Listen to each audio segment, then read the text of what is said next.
How is this possible? CNN never ceases to amaze me with this unique ability to find new and creative ways to be a huge, embarrassing failure.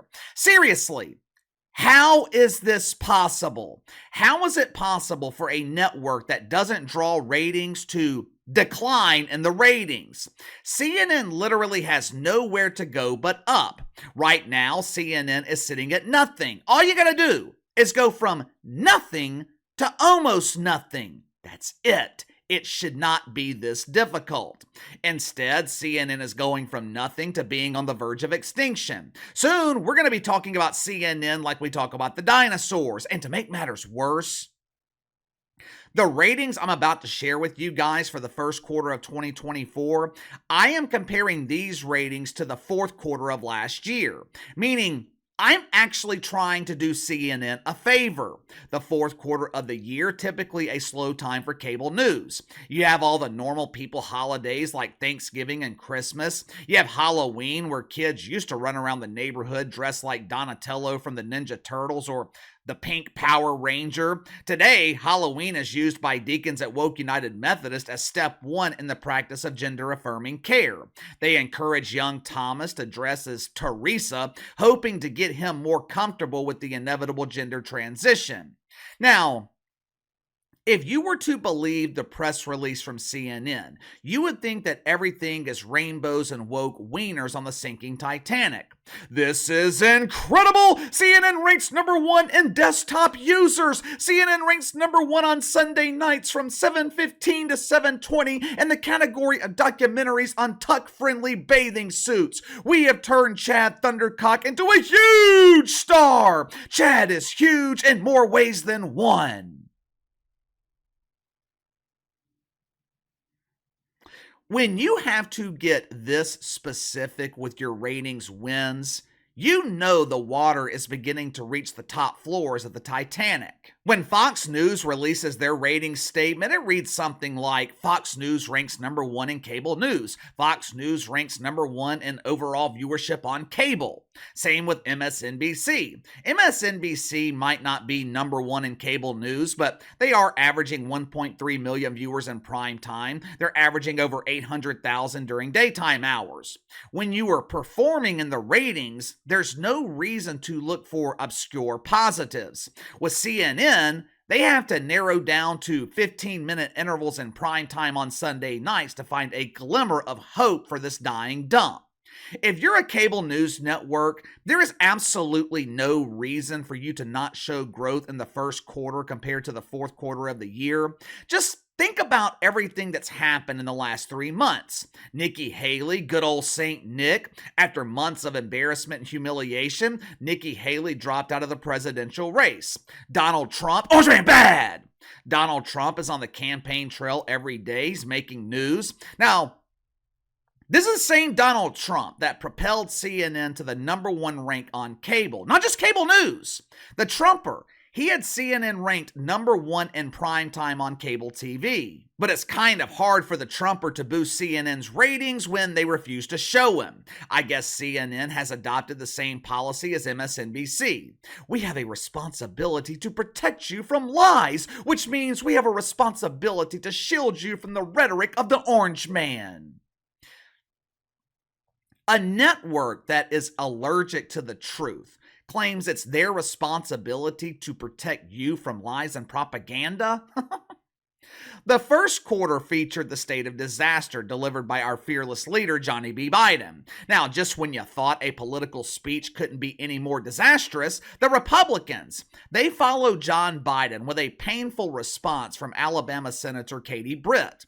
Those who watched the speech on mute, they thought Katie Britt was absolutely amazing. People who chose to keep the volume on, they did not witness a political response to the State of the Union. Katie Britt, she looked like she was auditioning for a soap opera. She performed an emotional, dramatic piece from the popular show, It's All About the Children. There's the ongoing conflict in the Middle East, Candace Owens being fired from the Daily Wire or leaving on her own terms, depending on who you believe. Former chair of the RNC, Ronald McDonald, she was hired and fired by NBC News in the span of about 72 hours. The point is, There has been so much news in the first quarter of 2024. There is no reason for CNN to be declining in the ratings, yet somehow that is exactly what CNN was able to accomplish. During the first quarter, CNN averaged 594,000 viewers in prime time. That is an increase of 1% compared to the fourth quarter of last year. We are trending in the right direction. This is great. Woohoo! Yes, yes, yes. No, it's not great. 594,000 in prime time, that is atrocious. That would be a great number for Pat McAfee at ESPN. MTV, they would be thrilled with that number for Teen Mom or whatever the fuck they're calling it now. But 594,000 viewers in prime time for CNN, that number qualifies you for the second annual Huge Embarrassing Failure Awards. Unfortunately, though, for CNN, that growth of 1%, that was the only positive growth for the quarter. Primetime ratings declined 9% in the 25 to 54 demo, where CNN averaged a putrid 122,000 viewers. They averaged 467,000 during the day, down 7%. 85,000 in the key demo, down 14%. CNN barely, I mean barely, held on to their top 10 spot in prime time. CNN ranks 9th in primetime viewership, 17th in the 25 to 54 demo. There is not a single show on CNN that comes anywhere remotely close to averaging 1 million viewers. Now, if I were to ask you, what is the most watched show on CNN? What would your answer be? Well, Casey, that's an easy question. Anderson Cooper is the most watched show on CNN. Anderson Cooper is a huge star. You would think Andy Cooper is the biggest star at the network. The good news for Andy, he is the most watched host at CNN in the 25 to 54 demo. But Andy does not host the most watched show at the network. Most watched show on CNN averaged an abysmal 722,000 viewers. Now just think about that. The most watched show at CNN, it would not break into the top 15 at MSNBC. It wouldn't break into the top 30 at Fox News. Something called Franklin Graham Easter Message, a special hosted by Frankie Graham, who I would assume is the son or maybe even the grandson of the legendary Billy Graham. Frankie G, he pulled 755,000 viewers for his Easter sermon on Fox News. Most watched show on CNN with a whopping 722,000 viewers. It's something called Fareed Zakaria GPS. Show airs at 11 o'clock on Sunday morning. It's an exciting, action-packed show where Farouk travels around the country assisting Uber drivers with directions. Since last Sunday was Easter, Fareed used his magical GPS to help people find directions to the nearest Woke United Methodist. Now, longtime viewers of this channel, you guys already know why CNN is struggling, but if you happen to be new to the channel, you're probably asking yourself, why? What the hell happened to CNN? If you're looking for answers, you can find them in the documentary I did on CNN last month.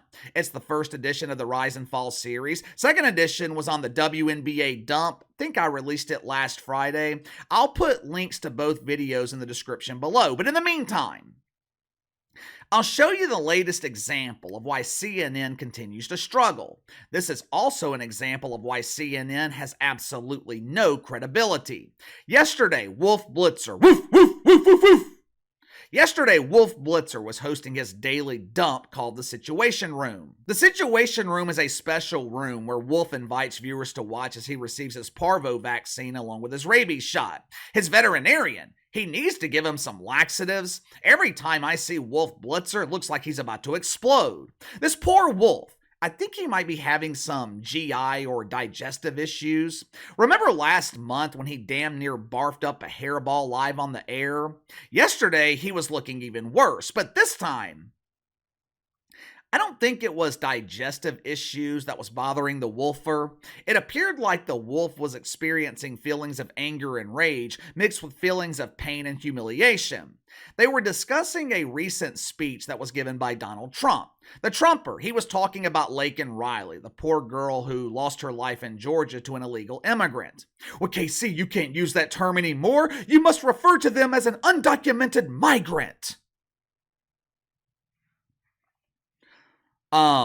I guess we can't use the term criminal anymore either. We must now call them a victim of their circumstances who was forced to break the law due to systemic racism. During the segment, Wolf was very, very bitter. He was getting angry. The Trumper, he referred to the man who took the life of Laken Riley. The Trumper, he referred to that dude as an animal. Now, obviously, a wolf would be very, very upset about this analogy. I mean, if I was a wolf, I would be upset if someone referred to a human as an animal too. I don't see people calling a raccoon a human, so why should a human be called an animal? I get it, Wolf. I get it. I understand your frustration. But at the same time, this is the same network that encourages people to express their preferred identification. If Gary wants to identify as Garfield and use the litter box instead of the restroom, I don't think CNN would have a problem with that. Matter of fact, in the name of inclusion, CNN would provide the litter box and put Garfield on their payroll to meet their diversity quota. Yet, for some reason, Wolf Blitzer was extremely upset with Donald Trump using the word animal. Wolf tried to claim that Donald Trump was referring to all illegal immigrants, undocumented migrants, as animals. The problem is, CNN actually had someone on the network who was willing to tell the truth. Watch for yourself. It says these immigrants are animals, they're not humans. What does that suggest? Isn't that brutal? Shouldn't people be condemning that? I listened to the entire tape. He was specifically talking about the person who murdered Laken Riley in Georgia. If somebody murders another human being, I think they deserve to be called animals. And I don't think any American is really going to reject that kind of rhetoric. That poor girl was murdered in cold blood. Is that person who did it not an animal? I think that's an apt term. In all fairness to Wolf Blitzer, he's not the only incompetent doofus at CNN. Right now, the entire primetime lineup is being destroyed by Caitlin Collins. Katie Roo! Katie Roo! Ruru has single-handedly tanked primetime ratings at CNN. You thought CNN had it rough with Don Lemon? Katie Roo looked at Donnie's primetime ratings and said, I can do better, Donnie. I can get these averages below 500,000 in less than 12 months. April 1st, Katie drew 482,000 viewers. No, that is not an April Fool's joke. That was her actual number in prime time. Just when you thought things couldn't get any worse, Caitlin Collins steps up to the plate and she tries to hit a fastball with a pitching wedge. I know it's called a pitching wedge, woo-roo, but that's two different types of pitching. The pitching wedge, it does not give you an advantage when you're trying to hit a fastball thrown by a pitcher. This network is an unmitigated disaster. CNN is facing the same problems they were facing last year. This is a network without a clear identity. This is a network without a single star in prime time. Hell, there's not a single star at the entire network. The morning show is currently being hosted by someone named Casey Hunt. And don't ask me who she is. I have no fucking idea. I do have a feeling, though, that there is going to be major changes this year at CNN. The current product is not sustainable. There are reports that CNN President Mark Thompson is looking at budget cuts.